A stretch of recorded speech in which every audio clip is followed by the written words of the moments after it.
सब बच्चों के मन में एक क्वेश्चन रहता है कि सर हमारे घर में बिजली कहाँ से आती है, इलेक्ट्रिसिटी कहाँ से आती है। तो बच्चों आज हम उसी को एक्सप्लेन करने वाले हैं। तो मेरे प्यारे बच्चों, आज का टॉपिक है हमारा थर्मल पावर प्लांट, यानी कि कोई ऐसा प्लांट है जिसका इस्तेमाल करके हम बिजली पैदा करें, इलेक्ट्रिसिटी बनता है।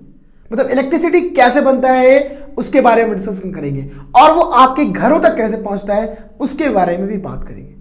तो बच्चों, फिजिक्स वाले सर ने आपको ऑलरेडी पढ़ाया है जनरेटर के बारे में, और लेसन की शुरुआत में आपको बोल दिया था कि इलेक्ट्रिसिटी कैसे पैदा होती है।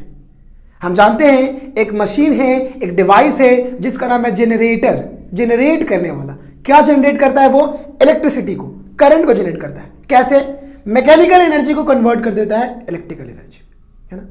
जो हमारा मैकेनिकल एनर्जी मतलब क्या बेटा? कोई भी एनर्जी जो मूवमेंट में हो, मोशन में हो, या आप बोलो काइनेटिक एनर्जी, है ना। काइनेटिक एनर्जी का मतलब क्या? एनर्जी इन मोशन, जो मूव कर रहा हो। तो अगर कोई चीज मूव कर रही है उसको कन्वर्ट कर दिया जाता है किसमें? इलेक्ट्रिक एनर्जी में। और ये कन्वर्जन कौन करता है? हमारा जनरेटर। तो बच्चों, हमको क्या करना है, ये जो हमारा आपको जनरेटर दिख रहा है ना, अभी जनरेटर पे फोकस करो। ये जो हमारा जनरेटर दिख रहा है ना, इस जनरेटर को कोई एक ऐसी चीज चाहिए जो क्या हो, मैकेनिकल एनर्जी करे। यानी कि अगर इसको मैकेनिकल एनर्जी मिलेगा तो ये जनरेटर उसको इलेक्ट्रिक एनर्जी में कन्वर्ट कर देगा। ठीक। तो होता क्या है, आप जानते हैं बेटा, जनरेटर के अंदर आपने अच्छे से पढ़ा है कि क्या होता है। जनरेटर के अंदर एक कॉइल होता है ना, जो बार बार घूमता है, और उसके दोनों तरफ हम लोग क्या करते हैं, एक बड़ा सा मैग्नेट रखे रहते हैं, बड़ा सा एक मैग्नेट रहता है। ठीक है। अगर ये कॉइल मूव करेगा, है ना, अगर ये कॉइल घूमा, रोटेट किया, तो क्या होने लगता है? करंट पैदा होने लगता है। मतलब इस कॉइल को हमको रोटेट कराना है, और ये होता है जनरेटर के अंदर, है ना, जनरेटर के अंदर। तो इस कॉइल को रोटेट कराने के लिए हमको कुछ ऐसा करना होगा कि भाई यहां से मान लो कोई रॉड कनेक्ट कर दो, और इस अगर ये रॉड घूमेगा तो ये हमारा कॉइल भी घूमेगा। तो आपको इस रॉड को घुमाना है। अब इस रॉड को घुमाने के लिए एक पंखे को घुमाना पड़ेगा, एक ब्लेड वाला पंखा, एक ब्लेड जैसा पंखा, है ना। मान लो ये ब्लेड वाला पंखा, भाई ये ब्लेड वाला पंखा, अगर ये ब्लेड वाला पंखा घूमता है तो ये हमारा ये जो रॉड है, इस रॉड को बोलते हैं शाफ्ट, ये भी घूमेगा, ये घूमेगा, तो जनरेटर के अंदर का कॉइल घूमेगा। और अगर कॉइल घूमा तो हम जानते हैं ऑन द प्रिंसिपल क्या है, EMI, इलेक्ट्रोमैग्नेटिक इंडक्शन, इसकी वजह से यहाँ पे करंट पैदा होगा। ये बहुत अच्छे से आपने सीखा है, बहुत अच्छे से एक्सप्लेन किया गया है पहले भी, लेकिन फिर भी मैं एक बार रिवाइज मैंने कर दिया ताकि क्लिक हो जाए आपको। ठीक। तो मतलब हमको एक प्रॉपर एनर्जी चाहिए, प्रॉपर एनर्जी का सोर्स चाहिए जिससे हमारा ये ब्लेड वाला पंखा घूम जाए। अब ऐसे थोड़ी ना बोलेंगे ब्लेड वाला पंखा, भाई साइंस में इसको एक टर्म दिया गया है, टरबाइन। क्या दिया गया बच्चों? टरबाइन। तो ये जो ब्लेड जैसा दिख रहा है ना, ब्लेड जैसा, यही है टरबाइन, हमारा पंखा। टरबाइन मतलब समझो पंखा, एक ब्लेड वाला पंखा है जो घूमेगा, तो उसके घूमने से शाफ्ट घूमेगा, कॉइल घूमेगा, करंट पैदा हो जाएगा, है ना। ठीक है। मतलब बच्चों, अगर मैं बोलूं तो मैं क्या बोलूं आपको कि हमको एक प्रॉपर एनर्जी का सोर्स चाहिए इस पंखे को नचाने के लिए, इस टरबाइन को नचाने के लिए। ठीक है। तो प्रॉपर एनर्जी सोर्स चाहिए बच्चों, है ना, proper energy source to run turbine. इस टरबाइन को रन करने के लिए क्या चाहिए भाई? एक हमको प्रॉपर एनर्जी चाहिए जिससे वो हमारा टरबाइन घूमने लग गए। ठीक है। तो अगर हमारा टरबाइन घूमा तो फिर जनरेटर के अंदर का कॉइल भी घूमेगा, और बच्चों वो क्या देगा? वो देगा इलेक्ट्रिक करंट, यानी कि इलेक्ट्रिसिटी। ठीक। और फिर उस इलेक्ट्रिसिटी को ट्रांसमिशन लाइन के जरिए हमारे घरों तक पहुंचा दिया जाएगा। बेटा ये ट्रांसमिशन लाइन है, आपने देखा रहेगा, जगह जगह पे रहता है ये, यहाँ से बहुत सारा वायर लगा होता है ना। तो ये ट्रांसमिशन लाइन है जिसके जरिए बेटा इलेक्ट्रिसिटी को, इलेक्ट्रिक करंट को घरों तक पहुंचाया जाता है। ठीक है। अब देखिए यहाँ पे ये पूरा फंक्शन हो कैसे रहा है। हमको एक प्रॉपर एनर्जी की जरूरत है जिससे वो टरबाइन हमारा घूम जाए। टरबाइन अगर घूम गया तो पूरी कहानी खत्म, समझो। ठीक है। अभी देखिए यहाँ पे क्या हो रहा है, नाम ही है थर्मल पावर प्लांट। तो बच्चों हम क्या कर रहे हैं? थर्मल मतलब हीट का इस्तेमाल करके इलेक्ट्रिसिटी को पैदा करने वाले। वैसे तो बहुत सारे तरीके हैं, लेकिन हम यहाँ पे अभी क्या डिस्कस करने वाले हैं? थर्मल पावर प्लांट को। कोई भी एनर्जी मिल जाए, कोई भी एनर्जी का सोर्स मिल जाए जिससे टरबाइन घूमेगा तो वहां से इलेक्ट्रिसिटी पैदा हो जाएगी। लेकिन हमको अभी डिस्कस करना है थर्मल पावर प्लांट, यानी कि पावर जनरेट करने वाला वो प्लांट जो थर्मल हो, यानी कि जो हीट के बेसिस पे हो। ठीक है। अभी हमने लिया है कोल, ये दिख रहा है आपको यहाँ पे कोल लिया गया है। कोल क्या है बेटा? एक फ्यूल है ना। किसी भी चीज़ को जलाते हैं, जो कोई भी चीज़ ऐसी चीज़ जिसको जलाने में काम आए, जिसको जलाने के बाद हीट मिलता हो, उसको हम लोग क्या बोलते हैं? फ्यूल। तो ये हमारा फ्यूल है। इस फ्यूल को इस बॉयलर के अंदर, जो आपको दिख रहा है मैंने रेड लाइट से इसे हाईलाइट किया है बच्चों, ये बॉयलर है। बॉयलर, बॉयल करने वाला। इस बॉयलर के अंदर हम इस कोल को डाल रहे हैं और एयर को डाल रहे हैं, हवा को। आप जानते हो किसी भी चीज़ को जलने के लिए किसकी जरूरत होती है? ऑक्सीजन। ऑक्सीजन।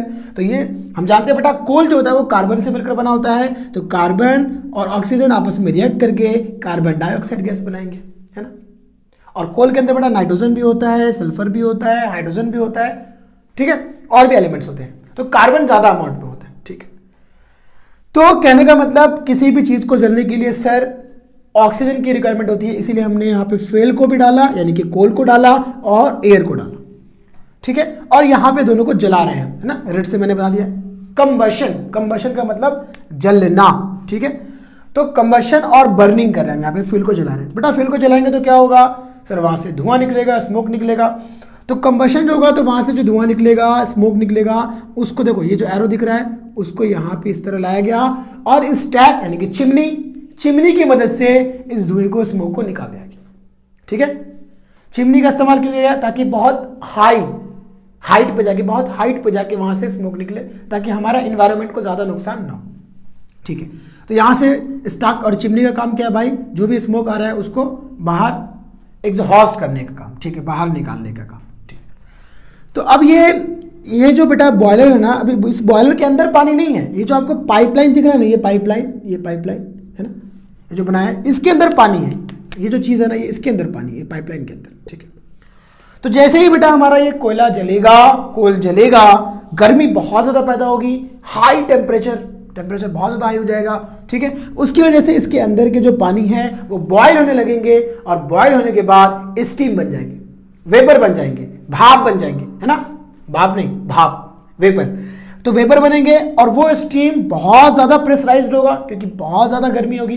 तो हाई प्रेशर और हाई टेम्परेचर वाला स्टीम मूव करेगा टरबाइन की तरफ, और टरबाइन पे जैसे ही वो स्टीम गिरेगा टरबाइन हमारा नचने लग जाएगा, है ना, क्योंकि बहुत ज़्यादा प्रेशर में, और प्रेशर मिलेगा, प्रेशर की वजह से वो घूमने लग जाएगा, ठीक। यहाँ से जो स्टीम निकल रहा है ऐसा, है ना, एकदम रेड रेड करके स्टीम निकलेगा भाई, और ये हमारा टरबाइन नचने लगेगा। अब यार टरबाइन जब नचेगा, टरबाइन जब घूमेगा तो क्या होगा? ये जनरेटर नहीं है बेटा, जनरेटर यहाँ पे, टरबाइन घूमेगा, टरबाइन से कनेक्टेड है साफ्ट बोलो आपको, ठीक है।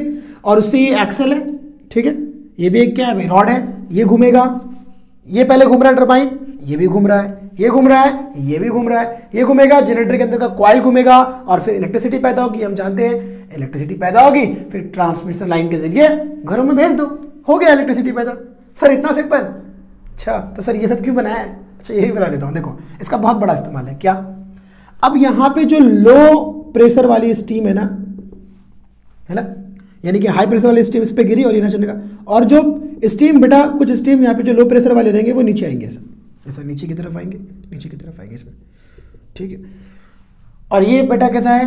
ये सब एकदम गर्म है, स्टीम हीट है। तो यहाँ पे हमने कूलिंग टावर लिया। कूलिंग टावर बेटा बहुत बड़ा होता है, एकदम ग्राउंड जितना बड़ा आप बोल सकते हो, ठीक है।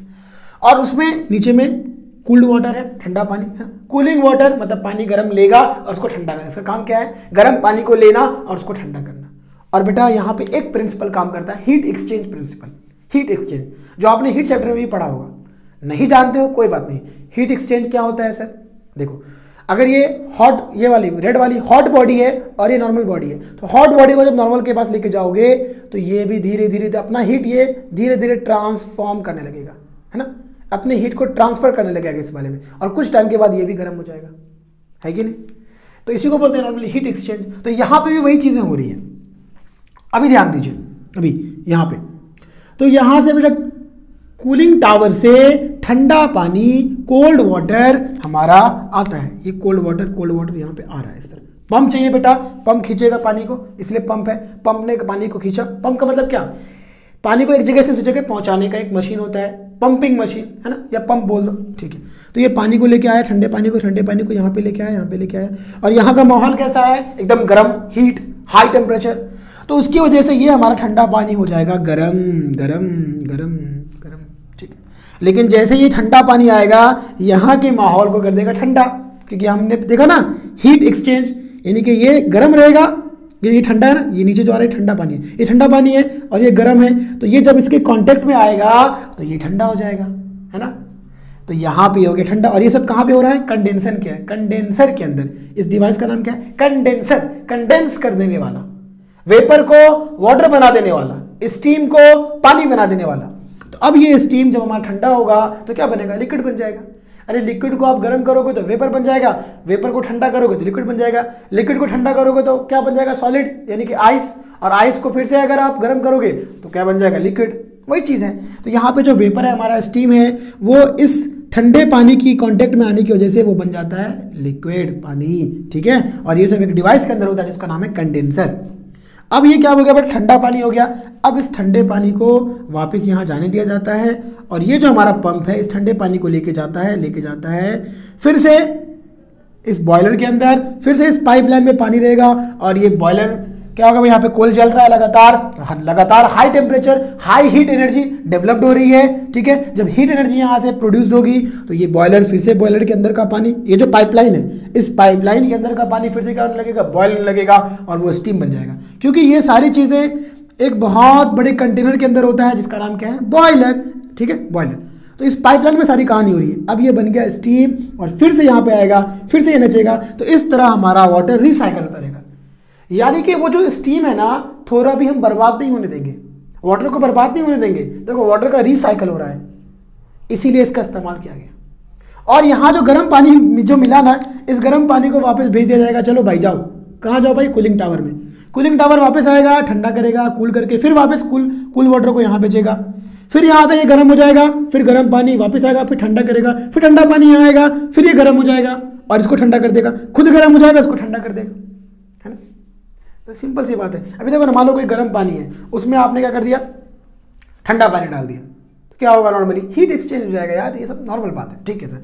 तो यहाँ पे ये प्रोसेस हो रहा है कि इसका भी रिसाइकल हो रहा है, ठीक है ना। ये जो पानी है यही पानी बार बार रिसाइकल हो रहा है हर जगह, यहाँ भी रिसाइकल हो रहा है, वहाँ भी रिसाइकल हो रहा है। मतलब एक्स्ट्रा वापस हमको पानी की ज़रूरत नहीं पड़ेगी। ये इतना बड़ा इसका फ़ायदा है, इसीलिए ये सारी चीज़ ऐड की गई। तो यहाँ पे पूरी कहानी क्या हो रही है, चलो उसको लिख लेते हैं फटाक से एक फ्लो चार्ट के फॉर्म में। तो बच्चों हमारा फ्यूल है, फ्यूल क्या है भाई? कोल है, ठीक है। क्या कर रहे हैं? इस कोल को हम जला रहे हैं। तो जलाने के बाद क्या हो रहा है? जो हमारा बॉयलर है उस बॉयलर के अंदर जो वाटर है उसको गर्म किया जा रहा है। तो बॉयलर का इस्तेमाल करेंगे हम, बॉयलर का, क्यों? For conversion of water into steam, ताकि जो पानी हो वो स्टीम बन जाए, ठीक है। तो बॉयलर का इस्तेमाल करेंगे। यस सर, ये हमारा बॉयलर है, इसका इस्तेमाल करेंगे। इसमें जो भी हमारा वाटर होगा वो स्टीम बन जाएगा। Very good. अब ये स्टीम की वजह से जो स्टीम हमारा हाई टेम्परेचर और हाई प्रेशर वाला रहेगा, ये क्या करेगा? स्टीम टरबाइन को नचाएगा। किसको नचाएगा भाई सर? स्टीम टरबाइन इससे घूमेगा, ठीक है, डांस करेगा ठीक है। अब ये स्टीम टरबाइन कहाँ जाएगा? स्टीम टरबाइन कनेक्टेड होगा जनरेटर से और जनरेटर के अंदर का कॉइल मूव करेगा और फिर पैदा होगी इलेक्ट्रिसिटी। क्या पैदा होगी? इलेक्ट्रिसिटी। ये हमारा हो गया फ्लो चार्ट और इससे हमारा हो गया पूरा टॉपिक हो गया कवर। सिर्फ 1 2 3 4 5 पॉइंट लिख दिया हमने। क्या? पूरा कहानी। फ्यूल कोयल को जलाया गया। जब जलाया गया तो जलाने के बाद हमको एक बॉयलर की जरूरत पड़ी, जिसने क्या किया? वाटर को स्टीम में कन्वर्ट किया। फिर जब वो स्टीम बना, हाई वेलोसिटी वाला स्टीम, हाई प्रेशर वाला स्टीम, वो क्या हुआ? टरबाइन को नचाने लग गया। तो इस टरबाइन का नाम क्या हो गया? स्टीम टरबाइन, क्योंकि स्टीम से वो टरबाइन नच रहा है, स्टीम टरबाइन। फिर वो उसके बाद जनरेटर और फिर इलेक्ट्रिक करंट, है ना। बार एक चीज कॉमन मिलेगी आपको, turbine generator electric current, turbine generator electric current. बस प्रॉपर सोर्स जो भी रहेगा उसको चेंज करना पड़ेगा बार जितने भी हम पावर प्लांट पढ़ेंगे, जितने भी हम इलेक्ट्रिसिटी जनरेशन करने वाले पावर प्लांट के बारे में डिस्कस करेंगे, सब में यही कहानी होने वाली है। अच्छा, अब इसके साथ साथ एक और चार्ट आप ध्यान में रखिएगा। सर कौन सा? उसको आप बोलो एनर्जी ट्रांसफॉर्मेशन चार्ट, है ना। यानी कि एनर्जी का ट्रांसफॉर्मेशन कैसे हो रहा है, ठीक है। यहां पे सर एनर्जी ट्रांसफर कैसे हो रहा है, ठीक है। जनरेटर में क्या होता है? मैकेनिकल एनर्जी कन्वर्ट होती है सर इलेक्ट्रिकल एनर्जी में। लेकिन सर यहाँ पे कौन सी एनर्जी कन्वर्ट हो रही है? बच्चा, जो फ्यूल है हमारा, जो कोल है, उसके अंदर होता है केमिकल एनर्जी। सर कोल कोयला केमिकल थोड़ी ना, उसके अंदर केमिकल एनर्जी कैसे आई? बच्चा जो हमारा फ्यूल है, जो हमारा कोल है, उसके अंदर बहुत सारे क्या है, एलिमेंट्स हैं, बहुत सारे मत बोलो, कुछ एलिमेंट्स हैं। जैसे ज़्यादा क्या है, कार्बन, या आप कार्बन ही ले लो। तो कार्बन और कार्बन आपस में बच्चे जुड़े हुए हैं, है ना, मतलब बहुत सारे कार्बन रहेंगे वहाँ पे और आपस में उन्होंने एक बॉन्डिंग बना के रखी रहेगी, यानी कि आपस में जुड़े रहेंगे। तो वहाँ पे एनर्जी स्टोर्ड फॉर्म में रहती है, एनर्जी स्टोर्ड रहता है, यानी कि एक तरह का आप बोल सकते हैं पोटेंशियल एनर्जी। पोटेंशियल एनर्जी का मतलब क्या, स्टोर्ड एनर्जी। और यही स्टोर्ड एनर्जी, क्योंकि बेटा ये केमिकल बॉन्ड बना रहा है और ये कोयल भी हमारा इट इज़ नथिंग बट एक केमिकल ही है, तो इसलिए क्या बोलते हैं, केमिकल एनर्जी, और ये स्टोर्ड रहती है ना। क्या भाई, जो कार्बन और हाइड्रोजन नाइट्रोजन जो भी एलिमेंट से ये बने हैं, ज़्यादातर कार्बन होता है, तो यहाँ पे जो कार्बन और कार्बन बहुत सारे जुड़े हुए हैं, ठीक है, वहाँ पे एनर्जी स्टोर्ड है, ठीक है, केमिकल के रूप में। उसको क्या बोलते हैं हम लोग, केमिकल एनर्जी, ठीक है। तो जैसे ही जब हम उसको जलाते हैं ना, गर्म करते हैं बेटा, जलाते हैं, तो वो केमिकल एनर्जी फटाक से बाहर आ जाता है, रिलीज हो जाता है, और किसके फॉर्म में चेंज हो जाता है, वो हीट एनर्जी। यानी कि मैं आपको ऐसा बोल सकता हूँ कि यानी कि हमारा जो फ्यूल है उसके अंदर है केमिकल एनर्जी। तो मैं क्या लिख दूँ बेटा, केमिकल एनर्जी। कहाँ रहेगा sir? Sir chemical energy in fuel, fuel में रहेगा केमिकल एनर्जी। वेरी गुड, ठीक है। इसको आप बोल दो कि भाई केमिकल एनर्जी इन फ्यूल।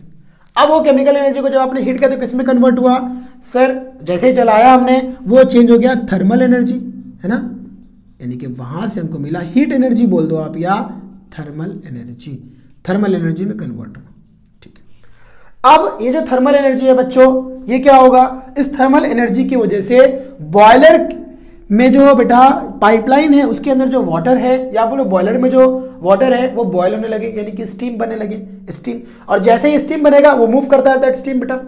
हम जानते हैं लिक्विड को जब गर्म करोगे तो लिक्विड के मॉलिक्यूल्स दूर दूर भागेंगे, यानी कि वो मूवमेंट करने लगेंगे, यानी कि काइनेटिक एनर्जी, है ना, energy in motion.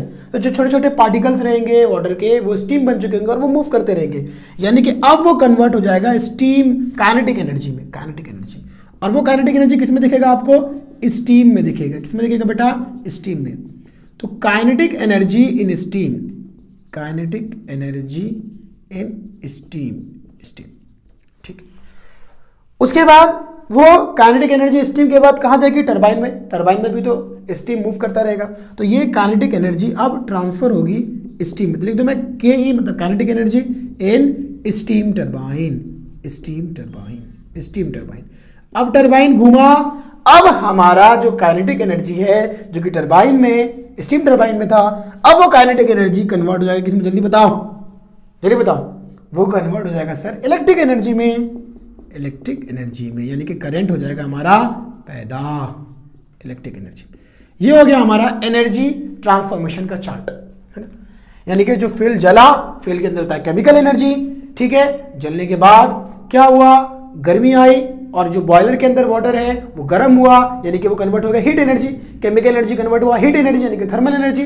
Thermal energy की वजह से वो वेपर बन गया, स्टीम बन गया, और स्टीम बहुत तेजी से मूव करता रहता है, यानी कि वो कन्वर्ट हो गया काइनेटिक एनर्जी में। अब काइनेटिक एनर्जी जो स्टीम में हुआ, अब वही काइनेटिक एनर्जी कहाँ? टरबाइन के पास गया, तो इसलिए लिखा हमने kinetic energy in steam turbine. और फिर वो काइनेटिक एनर्जी कन्वर्ट हो जाएगी जनरेटर की वजह से इलेक्ट्रिक एनर्जी में। तो इस तरह एनर्जी ट्रांसफॉर्म होता गया, है ना, वन फॉर्म से अनदर फॉर्म, और फाइनली इलेक्ट्रिक एनर्जी बना और ट्रांसमिशन लाइन होता हुआ हमारे घर तक पहुंच गया, ठीक है। तो बेटा यहाँ पे भी, यहाँ जो दिखा है vapour and hot water, cooling water जो है ये हमारा कूलिंग टावर, क्योंकि बार बार यहाँ से क्या आ रहा है, हॉट वाटर आ रहा है, तो वहाँ से हॉट एयर रिलीज होगा और वेपर रिलीज होगा, ठीक। तो ये था हमारा पूरा पूरा thermal power plant. I hope आपको अच्छे समझ में आएगा बेटा ये काम कैसे करता है, ठीक है। तो अब हम बात कर लेते हैं किसकी, कि सर ये तो हमने देखा इतना बड़ा फायदा कि इससे इलेक्ट्रिसिटी बन गई, सर इससे कुछ प्रॉब्लम्स है क्या? Yes, there are many problems. इससे प्रॉब्लम होता है। सबसे पहला प्रॉब्लम जो आपको यहां दिख रहा है साफ साफ, पोल्यूशन। ये हमारे इन्वायरमेंट को पॉल्यूट करता है बेटा, हमारे इन्वायरमेंट को पॉल्यूट करता है, इट लीड्स टू पॉल्यूशन, ठीक। और क्योंकि कोल के अंदर कार्बन भी है, नाइट्रोजन भी है, सल्फर भी है, सब एलिमेंट्स हैं, तो बच्चों जब ये जलेगा, हमारा कंबशन होगा, यानी कि कंबशन या burning of fuel, burning of coal produce करता है कार्बन डाइऑक्साइड, प्रोड्यूस करता है सल्फर डाइऑक्साइड, प्रोड्यूस करता है नाइट्रोजन ऑक्साइड्स।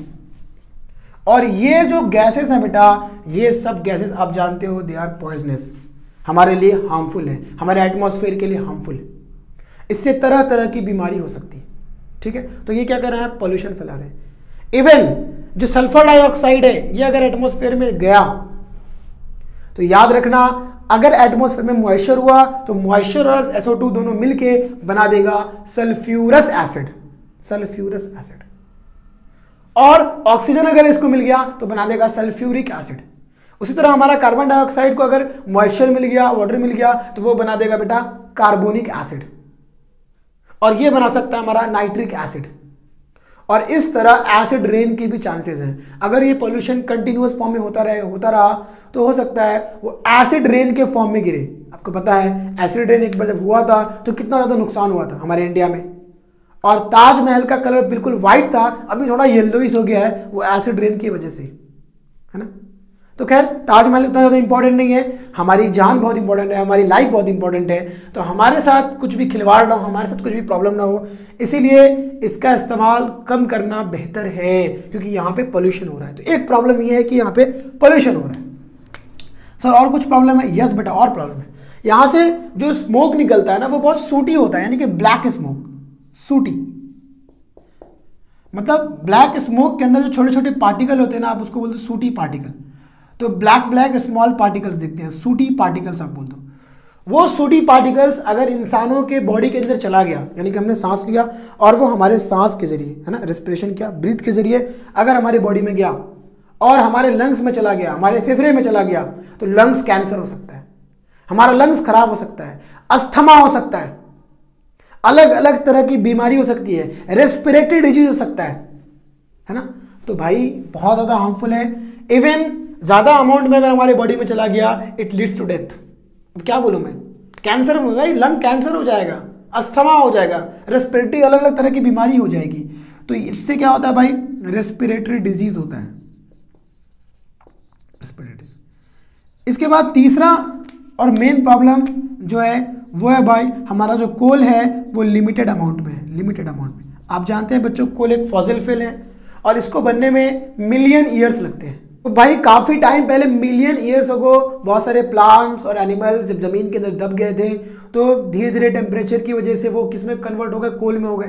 यानी कि यार उनको बनने में मिलियन ईयर्स लगा था, तो कोल को बनने में मिलियन ईयर्स लगेगा। लेकिन अभी कोल बहुत कम अमाउंट में है। मतलब लोगों का मानना है, रिसर्चर्स का मानना है कि आने वाले 200 सालों के बाद अगर कोल का इसी तरह इस्तेमाल हम लोग करते रहें तो 200 सालों के बाद कोयला ख़त्म हो जाएगा और हमारे फ्यूचर वाले जनरेशन को दिक्कत हो जाएगी। तो कोल जो है बेटा वो लिमिटेड अमाउंट में, और ये तुरंत बना नहीं सकते, ठीक है। तो ये हमारा नॉन रिन्यूएबल सोर्स है, मतलब इसको वापस से हम बना नहीं सकते, इतना आसान नहीं है इसको बनाना, ठीक है। तो इसीलिए ये एक कमी। तो खैर हम आगे देखेंगे पावर प्लांट कि किस तरह फिर नेक्स्ट पावर प्लांट जो हमको रिन्यूएबल सोर्स की तरफ लेके जाएगा, है ना। पहले नॉन रिन्यूएबल देखेंगे हम, जो क्या है एक लिमिट अमाउंट में है, लेकिन आगे धीरे धीरे धीरे धीरे धीरे धीरे साइंस ने तरक्की किया और कैसे हमको ग्रीन एनर्जी मिले जो रिन्यूएबल है, जो हमको नुकसान भी नहीं पहुंचाता, जो पोल्यूशन भी नहीं देता। तो ये तो अभी तो हमने देखा थर्मल पावर प्लांट के बारे में। तो उम्मीद करता हूं आपको समझ में आया कि इससे क्या क्या नुकसान है और क्या क्या फायदा है। अभी बच्चों एक चीज़ और हम डिस्कस कर लेते हैं कि सर ये थर्मल पावर प्लांट है कहाँ कहाँ पे। तो अगर मैं बात करूं तो दुनिया का सबसे बड़ा थर्मल पावर प्लांट अगर कोई है तो वो है ताइवान में। कहाँ है? ताइवान, ताइवान कंट्री में। और आपको मैं बता दूं कि वहाँ जो थर्मल पावर प्लांट है वो हमको इलेक्ट्रिसिटी देता है 5588 मेगावाट, है ना। मतलब इतना ज़्यादा इलेक्ट्रिसिटी। अगर मैं इसको वैट में कन्वर्ट करूँ तो 5588000000। अगर किलोवाट में कन्वर्ट करूँ तो 55880000 किलोवाट, है ना। इतना एनर्जी प्रोड्यूस करता है, यानी कि 2 लाख घरों को इलेक्ट्रिसिटी मिल जाएगी, इतना वो इलेक्ट्रिसिटी पैदा करता है। तो वर्ल्ड का largest thermal power plant Taiwan में है। इसका नाम क्या है? टैचुंग पावर प्लांट, ठीक है। तो इतना ज़्यादा वो क्या कर रहा है भाई, इतना ज़्यादा वो क्या कर रहा है, हमको इलेक्ट्रिसिटी दे रहा है। अगर मैं आपको ऐसा बोलूँ जनरली, तो जनरली एक एवरेज वैल्यू मैं बता रहा हूँ कि एक दिन में एक घर में तकरीबन 30 किलोवाट एनर्जी यूज़ किया जाता है। ठीक है, कितना? 30 किलोवाट। तो इस हिसाब से देखोगे तो आप लगभग 2 लाख घरों को रोशनी मिल जाएगी। अगर मैं बात करूँ बच्चों इंडिया में, कि इंडिया में कहाँ कहाँ हमारे पास थर्मल पावर प्लांट है, तो बेटा अपने महाराष्ट्र में भी है। तो महाराष्ट्र में चंद्रपुर में है। कहाँ? चंद्रपुर। महाराष्ट्र के अलावा छत्तीसगढ़ में है बच्चों, इसके अलावा गुजरात में है, मध्य प्रदेश में है।